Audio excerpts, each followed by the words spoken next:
Hi, it's great to have your company. You're listening to Life and Faith from the Centre for Public Christianity. My name's Simon Smart. Well, he's an Australian institution. Ross Gittins has been economics editor of the Sydney Morning Herald for 40 years. He has a devoted readership from high school economics students to Reserve Bank governors and federal treasurers. And he's just published his memoir. It's called Gittins, A Life Among Budgets, Bulldust and Bastardry. He came into CPX recently to talk about the book and about the wisdom he's gleaned from a long career as Australia's favourite economics writer. Ross, great to have you back in. I'm pleased to be here, Simon. Now, congratulations on the book. Now, we've spoken to you in the past about a heap of things, happiness to the limits of capitalism, and you write about lots of things. This book, though, it seems to be all about you. Is this your memoir? What's going on? It is my memoirs, yes. I'm not about to retire, but I had a lot of things I wanted to say, I wanted to put on the record. A lot of it is anecdotes, but as you get towards the end of the book, more of it is analysis of how journalism's going, about the future of journalism, how it's going to cope with the digital age and all of that stuff. As we think about this career of yours, 40 years doing this, 40 budgets, 16 elections, 13 treasurers, 8 prime ministers, and forgetting the state level, and a number of Fairfax editors.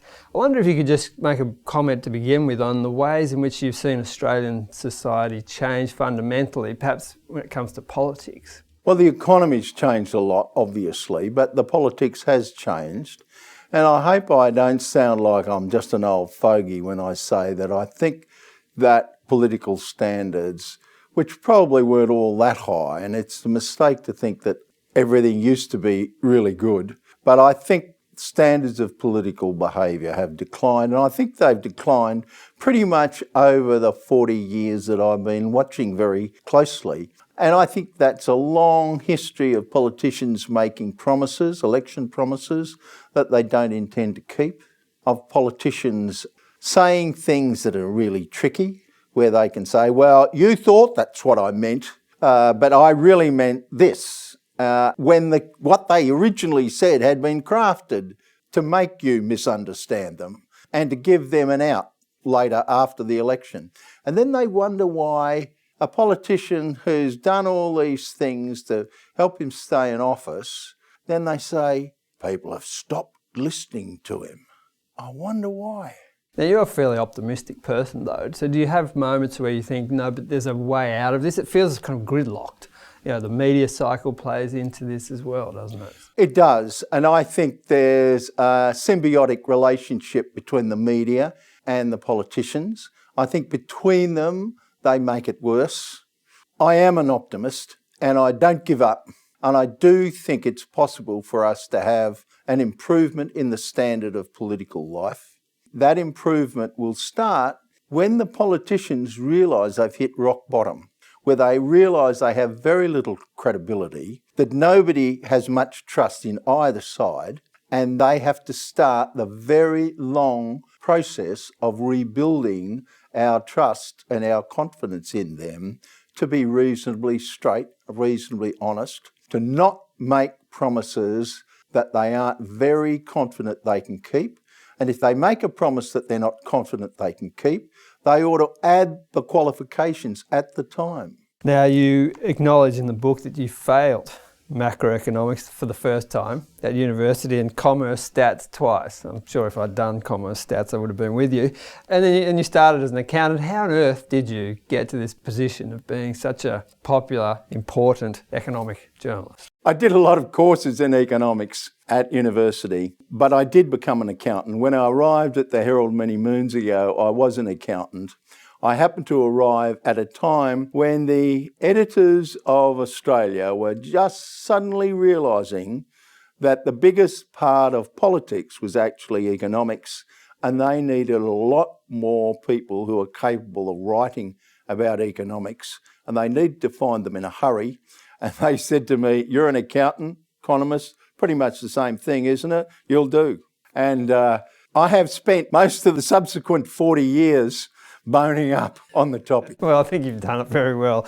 The book talks about some of your many wins, and there's been plenty of them. You've got governors of the Reserve Bank taking direction from you and all this sort of stuff, but you also have many failed predictions. Now, I wonder how much ego is required to do the sort of job you've done? I think there's a lot of ego in journalism, and the people at the top whose faces you're most likely to recognise are heavily driven by ambition and ego. But I'm not so egotistical as to believe I wrote a thing saying the Prime Minister should do X, and a month later he did X, therefore he did what I told him to do. The world's a lot more complicated. And if I was telling him to do that, then probably his own advisors were telling him to do it. And he did it more because of their advice than mine. So I don't delude myself on that score. Do you feel like you know your audience? You've been in this for such a long time. Lots of people feel like they know you, but does it work the other way? I think I've got a reasonable feel for what my typical reader is interested in and not interested in. I write for the ordinary, well-educated person, doesn't have a degree in economics, knows that the economy must be a pretty important part of politics, an important part of our daily lives.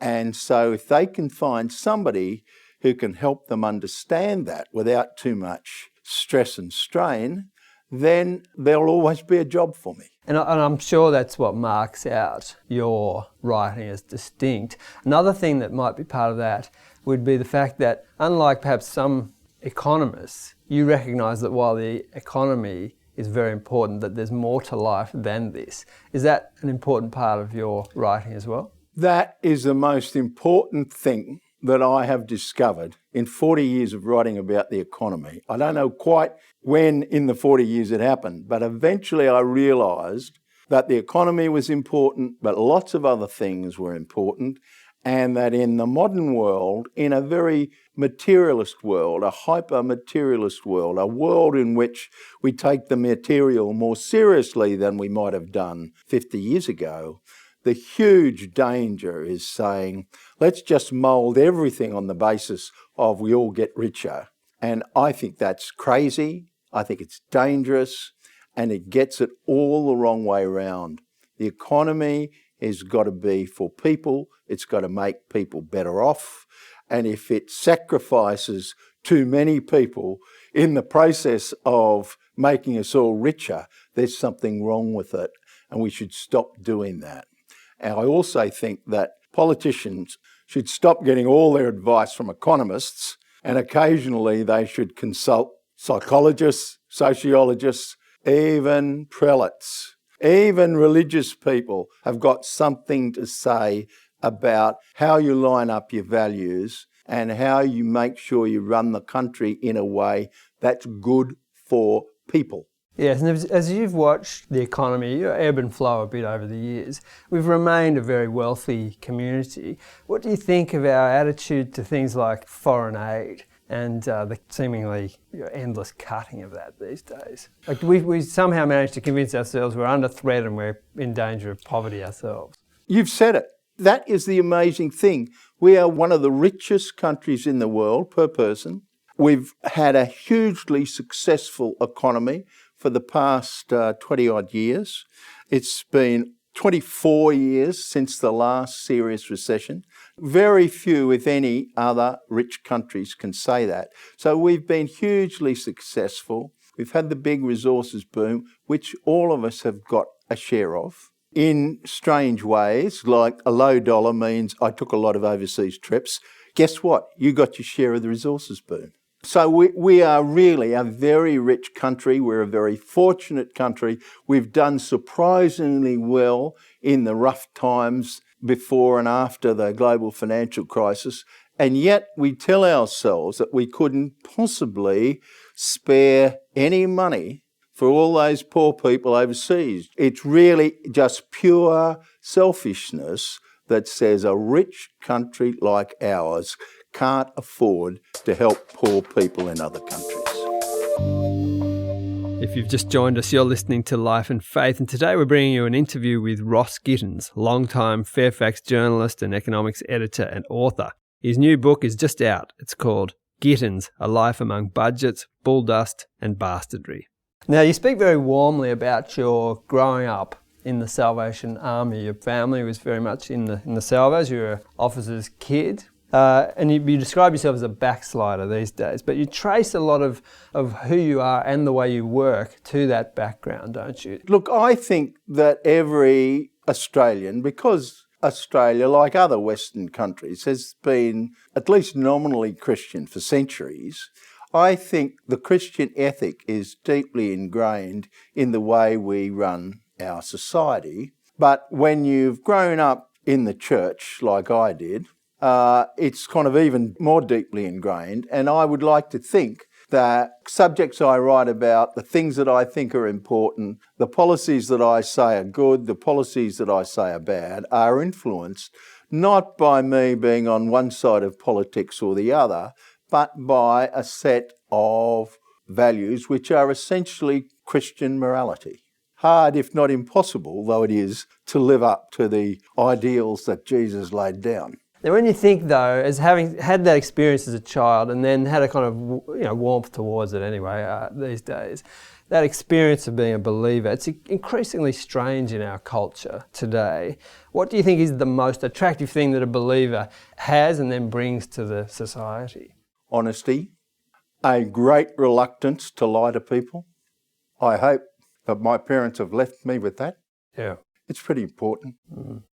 Now, your Easter column every year, it's become a bit of a tradition, and this year was about Jesus as the great debt eliminator. Now, how do people respond to those columns, which are a bit different from the normal ones? You don't get too many economic commentators who write about Jesus to do with anything. That's right. And you can see my Sally background coming out on Easter Monday, which I take as a kind of license to write about the links between economics and Christianity. I've been exploring those links from one Easter Monday to the next, and there are more links there than I realised. And I just enjoy that. It's a change of pace. It's a public holiday. When people are relaxing on a long weekend, they don't necessarily want more of the same. They wouldn't mind something a little bit off the wall. And so I get away with it. Well, we'll continue to look forward to your Easter sermons every year. And then, Ross, towards the end of your book, you give a bit of a snapshot for a plan for effective journalism to continue even in this digital age, which is, it's in a bit of a crisis. Are you able to give us a kind of a summation of that, or at least some of the high points of how you think good journalism can survive? Good journalism can survive by being more active and less passive, by not just passively passing on the messages of vested interests, politicians, businesses, whoever they are, who just want to use the media to achieve their own ends. Journalism that doesn't have an adequate ethical compass says, oh, this guy's predicting the end of the world. That's a great story. Let's run with that. Do I believe that the world is coming to an end? Of course I don't. It's just a great story. Well, that is an ethical failure. One of the things I believe is that the media has to improve its credibility by not just happily running sensational stuff that's coming from people who are trying to twist a politician's arm and just foisting it on our readers, knowing that it's probably not true. We've got to play our part in the debate, and we can't censor everybody, but we don't have an obligation to pass on to our readers stuff that we're pretty sure isn't true, or which is just simple assertion. We can do better than that. And one of the things I believe is that investigative journalism shouldn't be something that's given to a couple of blokes sitting over in a corner. It should be something that every journalist does and says, the opposition has said this, the government has said this, but we've talked to some of the experts and they say, no, that's not quite right. Now that is serving the reader, and that is my ethical compass as a journalist. Do the right thing by the reader, and you shouldn't go too far wrong. And that involves nobody misleads my readers that I know about. So ethical journalism and economics with a soul. It's great to get your contribution in all of that, Ross. Thanks so much for coming in. My pleasure, Simon. Well, that was Ross Gittins, the economics editor of the Sydney Morning Herald and the author of his memoir, Gittins, A Life Among Budgets, Bulldust and Bastardry. That book's out now. It's great to have your company on Life and Faith. See you next time.